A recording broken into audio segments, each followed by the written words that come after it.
بسم الله الرحمن الرحيم حسبي الله وكفى سمع الله لمن دعا ليس وراء الله مرمى اللهم وفقنا للهدى واعصمنا من أسباب الجهل وسلمنا من آفات النفوس واجعلنا ممن أقبلت عليهم فأعرضوا أمن سواك وخذ بأيدينا إليك وارحم تضرعنا بين يديك إلهنا قومنا إذا وجدنا وأئنا إذا استقمنا وقل لنا ولا تكن علينا وأهلنا في الدنيا مؤمنين الطائعين وتوفنا مسلمين التائبين واجعلنا عند السؤال مجيبين. أعوذ بالله السميع العليم من الشيطان الرجيم. بسم الله الرحمن الرحيم. الحمد لله نحمده ونستعينه ونستغفره ونعوذ بالله من شرور أنفسنا ومن سيئات أعمالنا من يهده الله فلا مضل له ومن يضلل فلا هادي له أشهد أن لا إله إلا الله وحده لا شريك له أشهد أن محمدا عبده ورسوله والصلاة والسلام على نبي محمد صلى الله عليه وسلم وعلى آله أصحابه أجمعين ومن تبعهم بإحسان إلى يوم الدين ثم أما بعد. Nous remercions Allah subhanahu wa ta'ala de nous avoir encore donné une fois de plus ce laps de temps pour méditer sur l'un de ces pensées coraniques qui est d'ailleurs le sujet aujourd'hui qui a toujours impacté les humains, voire même les musulmans. Et que la paix et son salut soit sur notre prophète Mohammed sallallahu alayhi wa sallam, sur sa famille, sur ses compagnons, sur tous ceux qui œuvrent véritablement pour l'islam jusqu'au jour de la résurrection. Une fois de plus, bienvenue sur ce numéro du groupe MPI, un mouvement propagandiste de l'islam et qui œuvre pour la qualité morale et intellectuelle, théologique à travers les mouvements spirituels. Il est hors donc. Dans ce nouveau numéro, il s'agit du le soleil peut-il se coucher dans la boue. Donc, vu ici la deuxième présentation de vidéos sur ce sujet, nous avons déjà fait une vidéo, il n'y a pas eu de réaction, il y a eu seulement certaines réactions qui n'ont pas été prises en compte et que nous allons, Inch'Allah, balayer sur ce deuxième numéro. Donc, dans ce deuxième épisode, pourquoi est-ce que nous le faisons? Parce que nous vous l'avions dit que nous avons cette habitude de balancer les vidéos sur 10 portions et essayer de la disloquer. Première étape pour amener l'être humain à la réflexion. Deuxième étape pour amener l'être humain à la réflexion jusqu'à le nombre autant que veut la personne. Surtout le soleil peut-il se coucher dans la boue à faire état de critique partout dans les exégèses, les non-musulmans, les musulmans. Donc c'est comme ça. Tout d'abord, ce que nous voulons souligner, que nous l'avions toujours dit, que notre mission, c'est d'apporter d'éclaircissement, du moins à la limite de notre connaissance, et surtout se basant sur les écritures, et ne pas forger des histoires, l'idéologie et autres. Non, nous ne faisons pas, nous essayons de rester dans un contexte de rationalisme. Nous allons prendre toujours la sourate 12, verset 4, où il est dit, quand Joseph dit à son père, ô mon père, j'ai vu en songe 11 étoiles et aussi le soleil et la lune, je les ai vus prosternés devant moi.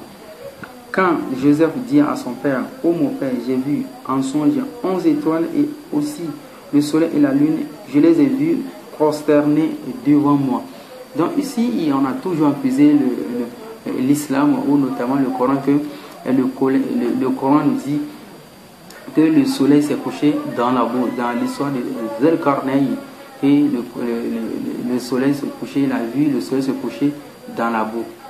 Et nous avons fait notre intervention en disant au frère que non, il n'y a jamais eu Zulkarnayn qui a vu le soleil dans la boue, que c'est une allégorie.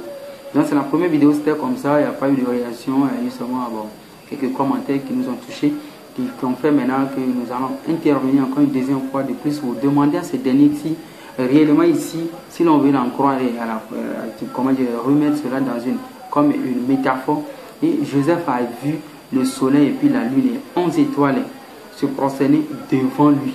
Dans une métaphore, qui m'amène l'explication. Je vous ai tous dit que non, en islam, on n'a pas besoin d'explication spirituelle, quoi. Non, on n'a pas besoin de tout ça.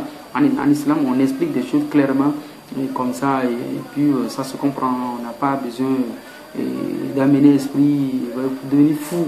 Vous êtes devenu fou. Donc, nous, quand tu es musulman, il faut te faire respecter. Il faut suivre les normes coraniques. Et pour les normes coraniques, donc c'est comme ça. Donc, il ne faut pas agir comme ça. On a toujours eu des réactions comme ça qui nous ont précédés. On a l'impression, quand on voit un fait, on divise. On s'appelle souvent que d'autres même ne veulent plus débattre avec un musulman. Or, si un musulman il est dans les normes islamiques, il plaît aux gens à débattre avec lui, c'est comme ça même. C'est comme ça. Donc, il faut éradiquer un peu cela. Donc, pour quiconque croirait que ce verset n'est pas une allégorie, qui nous disent quand Joseph dit à son père, oh mon père, j'ai vu en songe 11 étoiles et aussi le soleil et la lune, je les ai vus prosterner devant moi. Qui me disent comment est-ce que les 11 étoiles, le soleil et la lune se sont prosternés devant Joseph. S'il n'a pas la réponse, c'est ça qu'il se ressaisisse et il passe à autre chose, c'est comme ça. Donc nous allons poursuivre notre petite tête dans Sourate 6, verset 96 à 97. Sourate 6, verset 96 à 97. Fondeur de l'aube, il a fait de la nuit une phase de repos, le soleil et la lune pour mesurer le temps. Voilà l'ordre reçu, voilà l'ordre conçu par le puissant. C'est lui qui vous a enseigné les étoiles pour que par elles vous guidiez dans les ténèbres de la terre et de la mer. Certes, nous exposons les preuves pour ceux qui savent.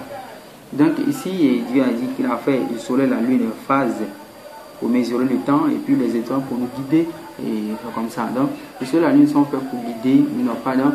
Et du coup, quand le soleil se retrouve dans la boue quelque part, comment est-ce qu'il va pouvoir guider les gens? Le soleil reste au-dessus de l'être humain là, n'importe où vous êtes, vous allez le voir le soleil, puis vous situez, vous orientez. Mais dit que le soleil est couché d'un coin quelque part, non, vraiment c'est inepte. Donc vous pouvez envoyer des commentaires comme ça sur des vidéos comme ça. Non, nous on n'aime pas ça, il faut amener du désordre, il faut la clarté des choses. Quand tu n'as pas la clarté des choses, il vaut mieux étudier, c'est comme ça. Donc, ou quand on veut objecter en islam, on objecte avec des preuves, on ne faut pas intervenir comme ça, c'est pas bien. Donc dans la sourate 10, verset 5. Sourate 10, verset 5. Voilà. C'est lui qui a fait du soleil une clarté et de la lune une lumière. Il en a déterminé les phases afin que vous sachiez le nombre des calculs et le calcul du temps. Allah n'a créé cela qu'en toute vérité, il expose les signes pour les gens doués de savoir. Toujours c'était le côté doué qui sait toujours de savoir, ici toujours de savoir. Donc, pas réagir comme ça, bon, on n'a pas été heureux quand on a vu des commentaires comme ça, c'est pas intéressant, on n'est pas heureux, on n'est pas du tout content. Donc c'est pour signifier cela à ces derniers-là que le Coran n'est pas un livre qu'il faut faire de blablabla là-dessus ou intervenir chaque fois. Non.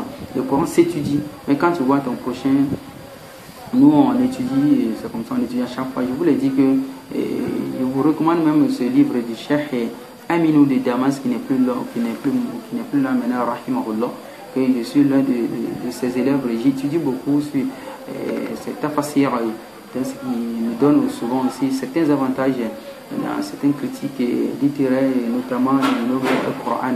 Donc en islam, il faut être doué d'intelligence pour comprendre la plupart des choses selon Daniel 12, 2 à 3, toujours prôné par mes frères les Ivoiriens et les élèves d'Abdou Madi qui d'ailleurs fait.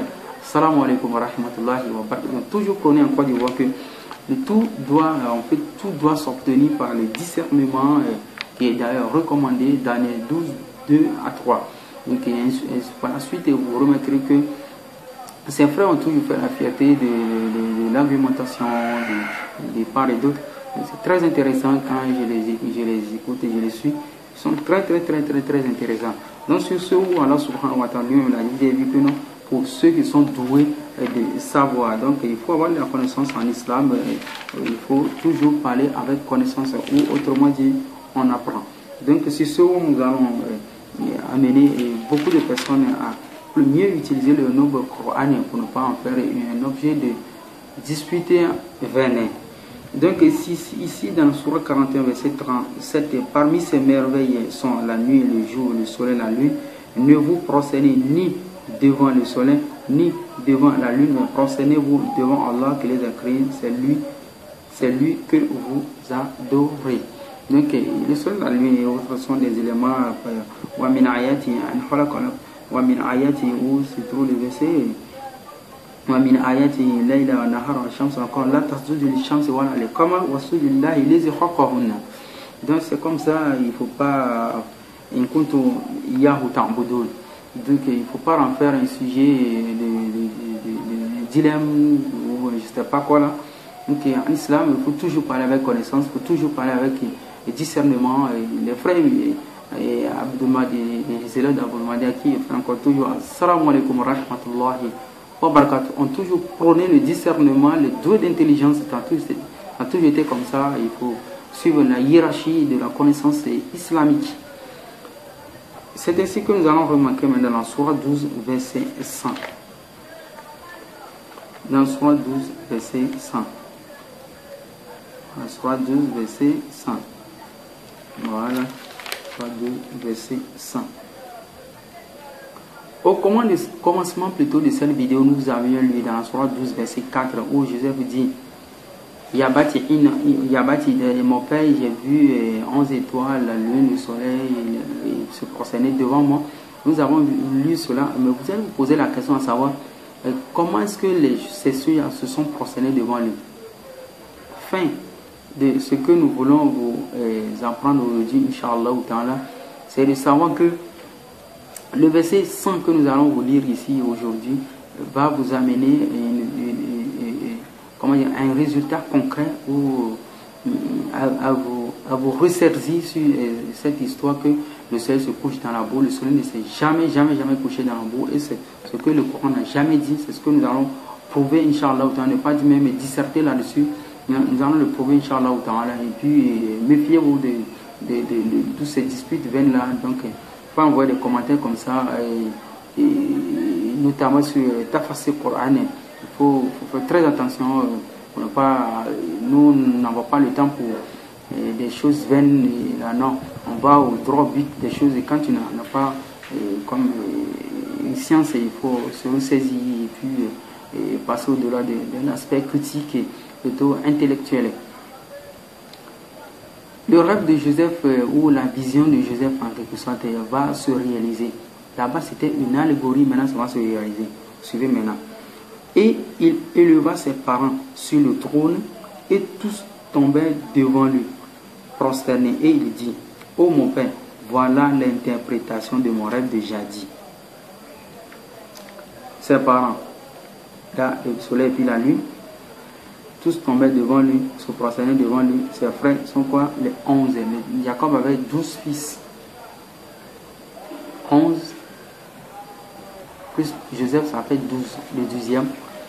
Jacob, le soleil, la maman, la lune, 11 fils. Les étoiles, les 11 étoiles. Sur ce, nous allons quitter, Inch'Allah. Vous avez vu que le Coran est vraiment fait la beauté de l'humanité, fait la beauté du divin, et fait aussi la force des musulmans, surtout quand il est humble. Nous l'avions dit que Zulkarnain, à partir de maintenant, ne dit plus jamais Zulkarnain a vu comment il y a le soleil se coucher dans la boue, il a vu ça, c'est quelle manière ça. Donc nous, on ne veut plus ça encore. Il faut arrêter cela, Inch'Allah. Zulkarnain n'a jamais vu le soleil se coucher dans la boue. Il ne faut pas jeter le proverbe sur le nom du Coran et reprendre béatement ce que disent les mécréants. Donc, fin de cette histoire. Assalamu alaikum wa rahmatullahi wa barakatuh. أولئك لهم أجرهم عند ربهم إن الله سريع الحساب يا أيها الذين آمنوا اصبروا وصابروا ورابطوا ورابطوا واتقوا الله لعلكم تفلحون